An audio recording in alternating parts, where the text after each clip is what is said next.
Alors voilà, je suis à nouveau là, plus ou moins. Enfin, je sais qu'on a déjà passé les 2 tiers du projet, mais j'avais fait une première vidéo filmée ici. Je me souviens plus à quelle date, mais c'était, je pense, plus ou moins un mois après le début de l'ouverture de la sculpture. Et maintenant, il reste encore un mois, donc je referai encore un passage à la fin, enfin juste avant la fin de la sculpture.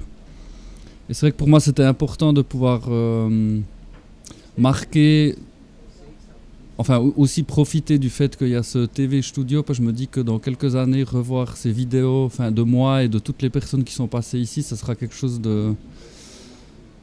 d'agréable à revoir et à se remémorer. Donc je profite aussi de ce moyen d'archive pour déposer à nouveau mes sentiments ici. Donc voilà, on a passé largement la moitié du projet. Je ne sais pas encore tout à fait tout ce que je vais raconter ici, mais j'ai un espèce de mélange d'impressions auxquelles j'ai un peu réfléchi, qui me font envie de déposer. Et pour commencer, je pense que parce que hier j'étais invité chez des gens pour souper, et puis on a rediscuté du fait de comment est-ce que j'en suis arrivé à faire ce boulot que j'ai fait ici, donc tout ce montage de cette sculpture. Et puis c'est drôle parce que le moment où j'ai rencontré Thomas, c'était à l'Espace Libre, donc j'avais été invité par Barbara et Ruedi de Haus am Gern pour un repas où il y avait différentes personnes, acteurs culturels ou artistes de la ville, qui se retrouvaient à l'Espace Libre pour discuter avec Thomas. Et puis c'était un peu en mode speed dating, où tout d'un coup il nous amenait Thomas en face et puis il disait bon ben voilà, maintenant il faut parler ensemble. Et Thomas, sa première question, il m'avait dit qu'est-ce que tu fais? Et pour moi, c'était un moment dans ma vie assez particulier, parce que je venais d'arrêter mon boulot où j'ai travaillé 10 ans dans le quartier de Mâche à Bienne, où j'ai monté des projets de quartier avec les jeunes, avec les familles, les enfants et avec des seniors. Puis ça a été pour moi un parcours super enrichissant et qui m'a amené jusqu'à où je suis aujourd'hui, et je suis très reconnaissant de tout ce que j'ai pu faire là-bas. Et je pense que c'est aussi cette expérience de 10 ans, ça m'a aussi permis, avec un tas d'autres événements que j'ai créés à Bienne, de me rendre compte d'une chose qui me fascine et me passionne complètement. Et c'est la réponse que j'ai donnée à Thomas quand il m'a posé la question de qu'est-ce que je faisais dans la vie. C'était de dire que je crée des espaces. Et je me souviens encore de sa réaction, il était assez étonné, parce qu'il me disait comment ça tu crées des espaces? Et puis c'est vrai que en fait c'est le sujet qui me passionne le plus, c'est de créer des espaces, donc soit dans des bâtiments ou des espaces définis, ou alors comme ici dans l'espace public où au début on commence avec du bois ou des palettes dans le cas d'ici, et puis qu'on commence à construire quelque chose. Et en fait, le fait de jouer avec les espaces et d'imaginer les gens utiliser cet endroit, c'est quelque chose c'est vraiment ça qui me touche et qui m'intéresse le plus dans tous ces travaux. Et maintenant, c'est vrai que j'en arrive même aussi à la question, suite aussi à des discussions avec Thomas, de éventuellement me positionner en tant qu'artiste par rapport à ces réflexions-là. Donc je continue en fait à y réfléchir, et puis j'ai plus ou moins promis à Thomas qu'après les 3 mois d'exposition, j'allais avoir une définition de ce que ça signifie pour moi être un artiste, mais aussi ce que ça signifie pour moi, ou simplement est-ce que j'ai envie de maintenant me définir en tant que tel, donc en tant qu'artiste. Je ne suis toujours pas absolument convaincu. J'écris plus ou moins tous les jours un peu des impressions là autour, parce que j'ai besoin, je pense, de déposer ça sur papier, aussi pour archiver ça et puis pour pouvoir relire de temps en temps. Mais aussi, ça me permet de réfléchir autour de cette thématique-là. Et donc, le fait de m'être retrouvé ici à créer cet espace, et de voir en fait maintenant à quel point c'est utilisé, de voir à quel point l'espace il s'est transformé, adapté, il a évolué, de voir aussi à quel point le lieu est fréquenté de plus en plus. Les gens y viennent et y reviennent, et je pense que c'était aussi... il y a vraiment des visiteurs qui passent par ici une fois, qui aiment et qui reviennent encore. Et maintenant, en fait, je pense qu'il y a une bonne moitié du public qui vient là tous les jours, qui vient effectivement quasiment tous les jours. Donc il y a vraiment un effet super attachant à cet endroit. Et c'est aussi le cas pour moi. Le dernier entretien que j'avais fait devant les caméras, c'était un moment où j'allais pas forcément très bien, mais aussi parce que c'était c'était aussi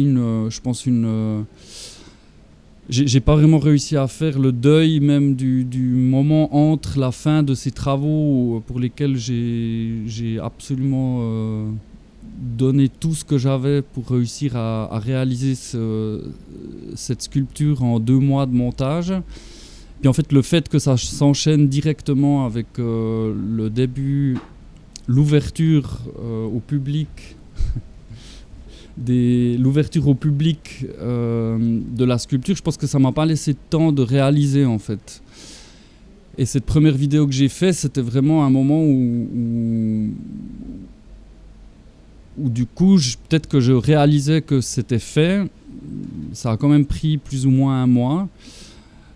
Et surtout, où je rentrais dans une phase difficile de plus vraiment réussir à me situer dans cette sculpture.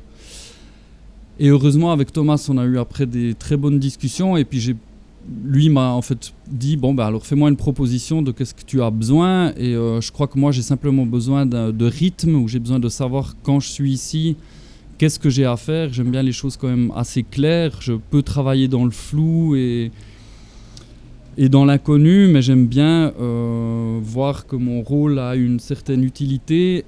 Et puis du coup, le fait de passer 12 heures ici, 7 jours sur 7, c'était...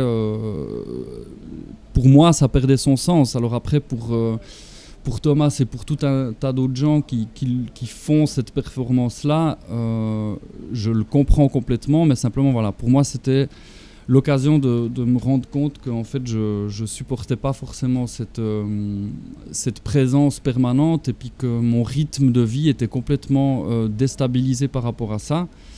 Donc voilà, j'ai pu revoir ça avec lui, et donc maintenant, depuis un peu plus d'1 mois, j'ai le lundi de congé, et je travaille sinon tous les matins de 10h à 14h environ, où je fais vraiment des travaux de maintenance, où je nettoie les toilettes, je fais les poubelles, je répare les choses qu'il y a à réparer.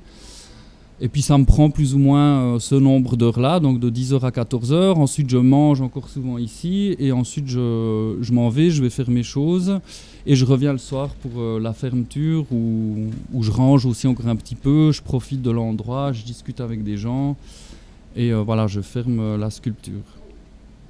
Donc ça, je pense que c'était une phase dans ces 86 jours qui était super importante, de pouvoir, moi, me poser la question.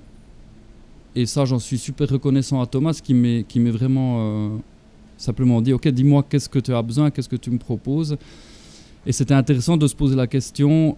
J'ai essayé de faire un tableau où j'essayais de me poser la question « Comment est-ce que j'aimerais travailler ici ?» Et c'était un moment bien à réfléchir, un moment aussi pour se retrouver moi-même, de réaliser qu'est-ce qui m'arrive ici. Et puis aussi simplement d'accepter le fait que voilà, moi j'arrive pas à passer 12 heures ici en faisant un peu rien de temps en temps, et puis de tout le temps discuter avec des gens qui passent ici. J'ai des moments où j'arrive à faire ça, mais j'ai des moments où j'arrive pas à faire ça. Donc voilà, maintenant j'ai cette liberté de pouvoir me retirer et aller me ressourcer ailleurs. Et d'ailleurs à ce sujet-là, j'ai aussi constaté, et là aussi c'est à force de discuter avec des gens, et puis quand je parle un peu de cette situation que j'ai ici, en fait, j'oublie à quel point c'est demandeur en énergie, parce qu'en fait je suis là, je suis impliqué ici, et on a tendance un peu à oublier, ou moi j'ai tendance à m'oublier un peu là-dedans.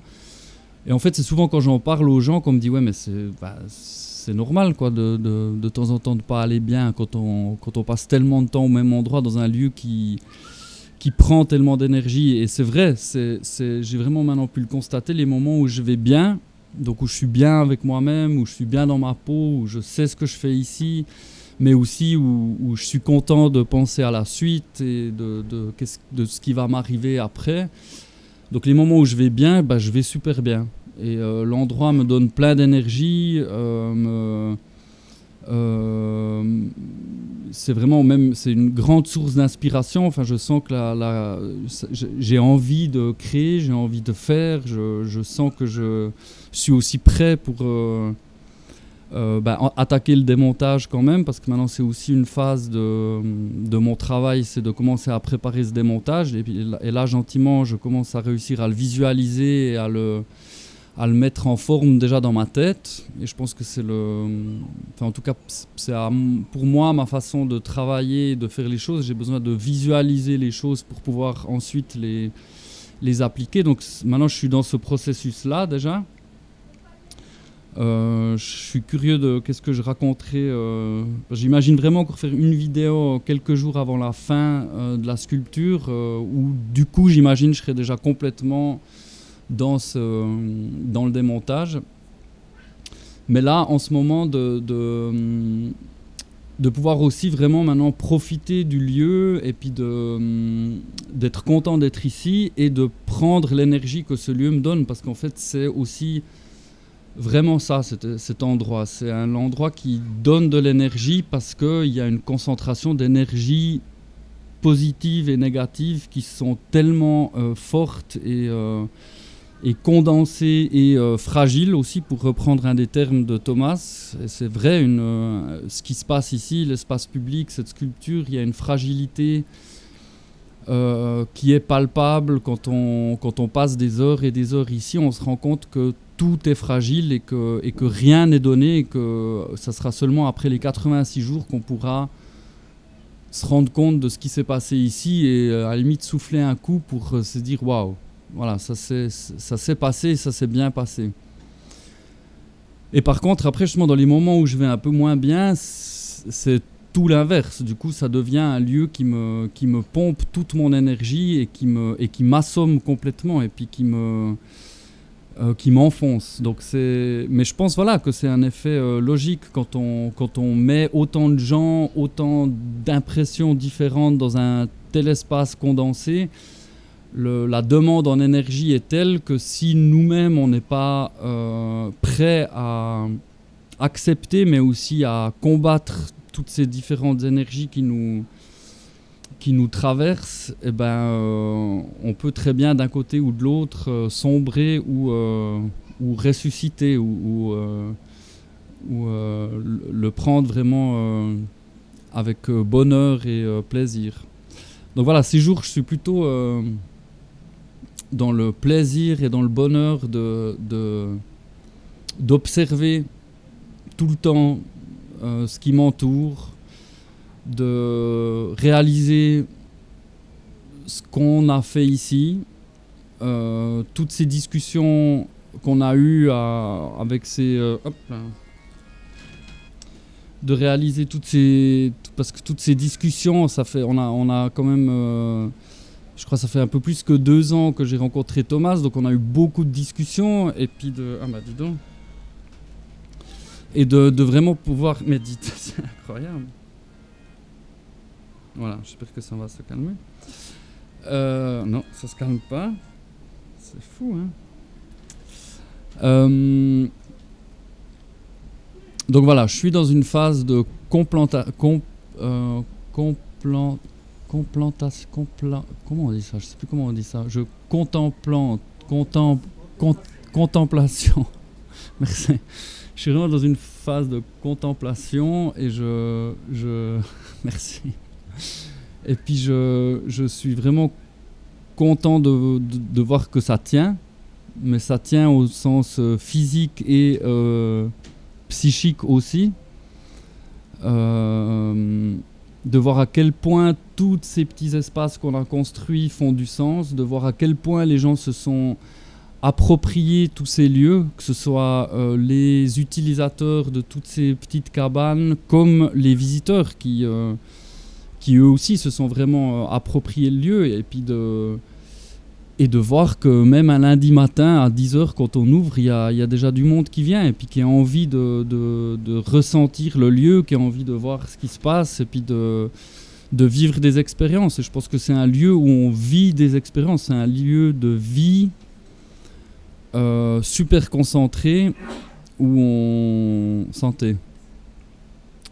on apprend aussi à vivre ensemble, et ça c'est aussi quelque chose qui m'a... Je veux dire, c'était le mandat que j'avais quand je travaillais dans le quartier comme animateur socioculturel. Ce mandat qu'on avait, que je trouvais formidable, mais qui est tellement vaste, qui était l'amélioration du vivre ensemble. Et ben, je trouve que cette expérience ici, c'est quelque chose qui est... qui est complètement incroyable, parce que dans ce travail de quartier où j'ai été pendant 10 ans, où en fait ce qu'on cherche finalement c'est réussir à créer une atmosphère telle qu'elle est ici, en fait je veux pas vraiment comparer, mais il y a des points de ressemblance quand même avec le fait de créer une maison de quartier.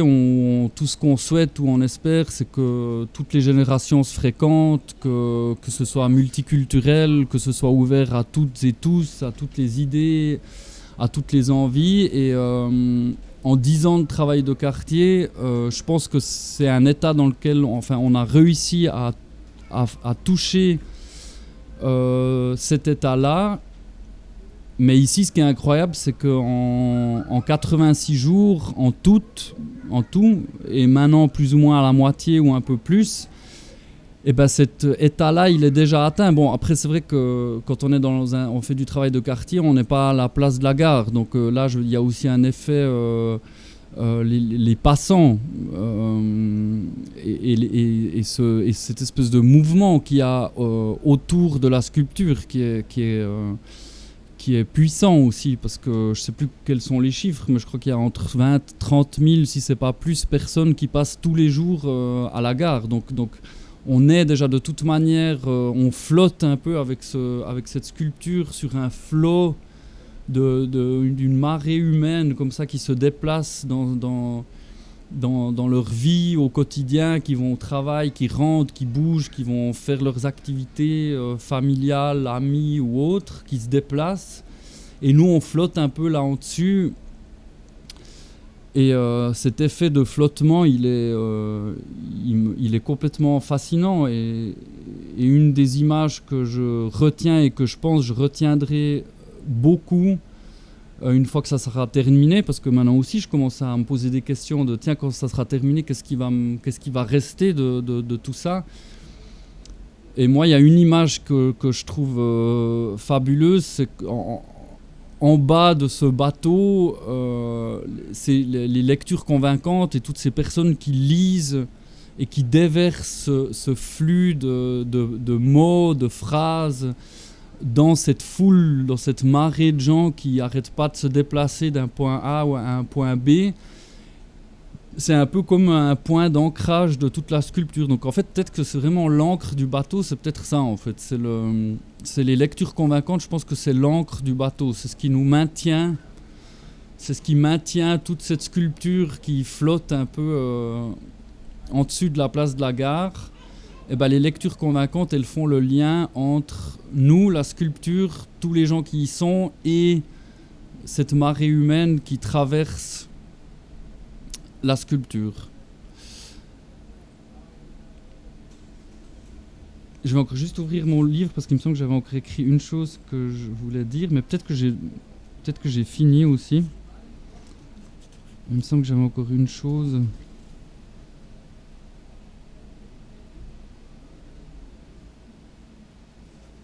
Enfin, j'ai fait des petites notes, mais Non, ouais, je pense que j'y suis.